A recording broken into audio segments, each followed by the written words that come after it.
اپنی آیات واضح کر رہا ہے لوگوں کے لیے تاکہ وہ نصیحت اخذ کریں۔ وَيَسْأَلُونَكَ عَنِ الْمَحِيضِ، اور وہ عورتوں کے ایام ماہواری کے بارے میں آپ سے سوال کر رہے ہیں۔ قُلْ هُوَ أَذًى، کہہ دیجئے وہ ایک ناپاکی بھی ہے اور ایک تکلیف کا مسئلہ بھی ہے۔ فَاعْتَزِلُوا النِّسَاءَ فِي الْمَحِيضِ، تو حیض کی حالت میں اگر تمہاری بیویاں ہوں تو ان سے علیحدہ رہو، مقاربت نہ کرو۔ وَلَا تَقْرَبُوهُنَّ حَتَّى يَطْهُرْنَ، اور ان سے مقاربت نہ کرو یہاں تک کہ وہ پاک ہو جائیں۔ فَإِذَا تَطَهَّرْنَ، اور جب وہ خوب پاک ہو جائیں، فَأْتُوهُنَّ مِنْ حَيْثُ أَمَرَكُمُ اللَّهُ، تو اب ان کی طرف جاؤ، جو بھی تمہیں تعلق قائم کرنا ہے کرو، جہاں سے کہ تمہارے رب نے تمہیں حکم دیا، اللہ نے حکم دیا ہے۔ یہ اللہ کا حکم کیا ہے؟ یہ ہے امر طبیعی، ہر انسان جانتا ہے، ہر حیوان کو معلوم ہے، وہ طبیعی شے ہے۔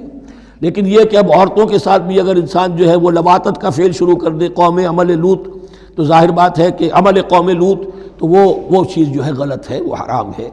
یہ تو اللہ تعالیٰ نے جو بھی تمہاری فطرت میں ڈالا ہے راستہ، وہ در حقیقت من حیث امرکم اللہ، ان اللہ یحب التوابین و یحب المتطہرین، یقیناً اللہ محبت کرتا ہے بہت توبہ کرنے والوں سے اور بہت پاک بازی اختیار کرنے والوں سے، ان ناپاک چیزوں سے دور رہنے میں۔ نساؤکم حرث لکم، تمہاری بیویاں تمہارے لیے کھیتیوں کے مانند ہیں، جیسے کھیت میں بوتے ہو، فصل کاٹتے ہو، بیویوں کے ذریعے سے اللہ تعالیٰ تمہیں اولاد عطا کرتا ہے۔ فاتو حرثکم انا شئتم، تو جو بھی کھیتی والی جگہ ہے ادھر تم جاؤ جدھر سے چاہو، یعنی اس میں یہ ہے کہ کوئی رکاوٹ نہیں ہے، وہ داہنی طرف سے بائیں طرف سے جدھر سے بھی ہو، لیکن ہو وہ فرج کے اندر، وہ مقد کے اندر معاملہ نہ ہو۔ فاتو حرثکم انا شئتم وقدموا لانفسکم، اور اپنے آگے کے لیے سامان کرو، یعنی اپنی اولاد۔ انسان جو ہے بڑھاپے کے لیے اس کا ایسٹ بنتی ہے اس کی اولاد۔ آج تو دنیا اولاد سے بھاگتی ہے، لیکن ایک زمانے میں تو اولاد جو ہے وہ عصائے پیری شمار ہوتی تھی۔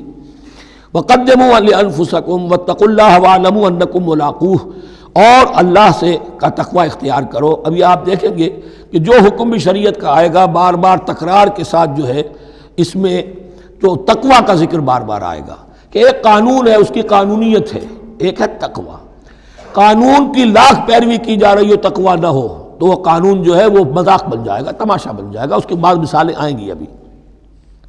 وَاتَّقُوا اللَّهَ وَاعْلَمُوا أَنَّكُمْ مُلَاقُوهُ، اور اللہ کا تقوی اختیار کرو اور جان لو تمہیں اس سے مل کر رہنا ہے، حاضر ہونا ہے اس کے جناب میں۔ وَبَشِّرِ الْمُؤْمِنِينَ، اور اے نبی اہل ایمان کو بشارت دے دیجئے۔ وَلَا تَجْعَلُوا اللَّهَ عُرْضَةً لِأَيْمَانِكُمْ، ایک اور حکم آ گیا، اللہ تعالیٰ کا نام جو ہے وہ تختہ مشق نہ بنا لو اپنی قسموں کے لیے۔ قسم کھا بیٹھا، میں تو اللہ کی قسم کھا بیٹھا ہوں، اب یہ قسم کھا بیٹھا اس لیے میں یہ کام نہیں کر سکتا، چاہے وہ نیکی کا کام تھا، کسی وقت غصے میں آدمی آ کر قسم کھا بیٹھتا ہے۔ حضرت ابو بکر صدیق نے بھی قسم کھا لی تھی۔ مستح ان کا ایک ایسا تھا مسلمان غریب کہ جس کی وہ مدد کیا کرتے تھے، لیکن مستح بھی جب حضرت عائشہ پر تہمت میں ملوث ہو گیا تو حضرت ابو بکر نے قسم کھا لی کہ یہ بدبخت جس کی میں سرپرستی کرتا رہا، یہ بھی میری بیٹی پر تہمت لگانے میں شامل ہو گیا، اب میں اس کی کبھی مدد نہیں کروں گا۔ یہ سورہ نور میں آئے گا، ان سے کہا گیا نہیں ایسا نہ کرو، تم اپنے نیکی کے دروازے کو کیوں بند کرتے ہو؟ قسم کھا لی، قسم کو کھول دو، کفارہ دے دو۔ وَلَا تَجْعَلُوا اللَّهَ عُرْضَةً لِأَيْمَانِكُمْ أَن تَبَرُّوا وَتَتَّقُوا، نیکی کا کام کرنے سے، تقوی کے کام سے رکنے کے لیے قسم کھا لینا۔ وَتُصْلِحُوا بَيْنَ النَّاسِ، اور اس سے کہ لوگوں کے مابین مصالحت کرو۔ اب آپ نے کسی دو بھائیوں کے درمیان جھگڑا تھا، مصالحت کی کوشش کی، آپ کی بات نہیں مانی گئی، اب اللہ کی قسم ہے صاحب اب میں آپ کے معاملے میں دخل نہیں دوں گا، اب میں تو قسم کھا بیٹھا۔ نہیں بھائی، اصلاح بین الناس جو ہے، اصلاح ذات البین، یہ کرتے رہو، اور ایسی قسم کھائی ہے اس کا کفارہ دے دو۔ واللہ سمیع علیم، اور اللہ تعالیٰ سننے والا اور جاننے والا ہے۔ لا یؤاخذکم اللہ باللغو فی ایمانکم، اللہ تعالیٰ مؤاخذہ نہیں کرے گا تم سے جو تم بغیر مقصد کے، بغیر عزم اور ارادے کے قسم کھا بیٹھتے ہو۔ یہ عربوں کا رواج ہے، واللہ باللہ کے بغیر ان کا کوئی جملہ شروع ہی نہیں ہوتا، تو یہ در حقیقت قسم کھانے کا ان کی اس وقت نیت نہیں ہوتی، بلکہ یہ ان کا ایک جس کو ہم کہتے ہیں تقیہ کلام ہے، ان کا ایک اسلوب ہے گفتگو کا، واللہ باللہ ہے، تو اس پر مؤاخذہ نہیں ہے۔ وَلَٰكِن يُؤَاخِذُكُم بِمَا كَسَبَتْ قُلُوبُكُم، ہاں جو تم نے ارادہ کر کے، تمہارے دلی ارادے کے ساتھ جو تم نے قسم کھائی ہے، پھر اس پر مؤاخذہ ہوگا، اس سے توڑو گے تو اس کا ایک کفارہ ہے، وہ بعد میں آئے گا، وہ کفارہ جو ہے وہ پھر سورہ مائدہ کے اندر آ جائے گا۔ میں نے عرض کیا تھا کہ یہ اصل میں سورہ بقرہ میں بلو پرنٹ آ رہا ہے شریعت اسلامی کا، اور اس کے جو اصل چیزیں ہیں وہ پوری تکمیلی احکام وہ پھر آخر میں آئیں گے، کچھ سورہ نساء میں، کچھ سورہ مائدہ میں۔ واللہ غفور حلیم، اللہ غفور ہے، بخشنے والا ہے، اور حلیم ہے، فوراً نہیں پکڑتا، فوراً سزا نہیں دیتا، مہلت دیتا ہے کہ اصلاح کر لو۔ للذین یولون من نسائہم تربص اربعۃ اشہر، اب یہ بھی ایک قسم کھا لی جاتی تھی کہ کسی وقت کسی مرد نے، کسی شوہر نے قسم کھا لی اب میں اپنی بیوی کے قریب نہیں جاؤں گا، ناراض ہو گئے، غصہ آ گیا، میں تمہارے سے کوئی تعلق نہیں رکھوں گا، یہ ایلا کہلاتا تھا۔ حضور نے بھی ایلا فرمایا تھا اپنی ازواج مطہرات سے جب انہوں نے کچھ زیادہ نفقے کا مطالبہ کیا تھا کہ اب عام مسلمانوں کے ہاں بھی خوشحالی آ گئی ہے تو اب ہمارے اوپر یہ سختی کیوں ہے، ہمارا بھی جو نفقات ہیں، ہمارا جو خرچ ہے، وظائف ہیں، بڑھائے جائیں۔ اس پر حضور نے پھر ایلا کیا، اس کا ذکر ہے، وہ بعد میں آئے گا۔ لیکن وہاں عام طور پر لوگ قسم کھا کے بیٹھ جاتے تھے، اب قسم کھا لی ہے، پچھتا بھی رہے، کیا کریں، قسم کھا چکے، اب بیوی کے پاس کیسے جائیں؟ اب وہ بیوی معلق ہے، نہ وہ شادی شداؤں میں ہے اور نہ وہ علیحدہ ہے، آزاد ہے۔ للذین یولون من نسائہم تربص اربعۃ اشہر، 4 مہینے کے لیے تو وہ انتظار کیا جا سکتا ہے۔ فإن فاؤوا، اس دوران میں اگر وہ لوٹے، اپنی قسم کو ختم کرے اور رجوع کر لیں، تعلق زن و شوق قائم کریں، فإن اللہ غفور رحیم، تو اللہ تعالیٰ غفور و رحیم ہے۔ وإن عزموا الطلاق، اور اگر وہ طلاق کا ارادہ کر چکے ہوں کہ واقعتاً اب ان سے سیپریشن ہی ہے، فإن اللہ سمیع علیم، تو اللہ تعالیٰ سننے والا، جاننے والا ہے۔ یعنی یہ کہ 4 مہینے سے زیادہ معلق نہ رکھو کسی کو، یا ادھر یا ادھر، یا فیصلہ کرو اور اسے فارغ کرو، اور یا پھر یہ کہ اپنی وہ قسم ختم کرو اور اس کا جو بھی کفارہ ہے وہ ادا کرو۔ اسی پر غالباً قیاس کیا تھا، بلکہ ساتھ ہی سیرت میں آتا ہے کہ حضرت عمر نے حضرت حفصہ سے پوچھ بھی لیا تھا۔ حالانکہ دیکھیے کہ باپ اور بیٹی کا معاملہ ہو رہا ہے اور باپ بیٹی سے سوال کر رہا ہے، دین کے معاملے میں حیا اور شرم کی بات نہیں ہوتی۔ ان اللہ لا یستحی ان یضرب مثلا ما بعوضۃ فما فوقها، تو یہ کہ جو لوگ جہاد پر جاتے تھے، کوئی سال بھر گھر واپس نہیں آ رہا، اب ایک طرف تو ان پر مشقت ہے، وہ بیویوں سے دور ہیں، اہل و عیال سے دور ہیں، ادھر عورتیں جو ہیں وہ بغیر شوہروں کے جو وقت گزار رہی ہیں، تو پوچھا کہ کتنا عرصہ تم سمجھتی ہو کہ ایک عورت اپنی عصمت اور عفت کو سنبھال کر اپنے شوہر کا انتظار کر سکتی؟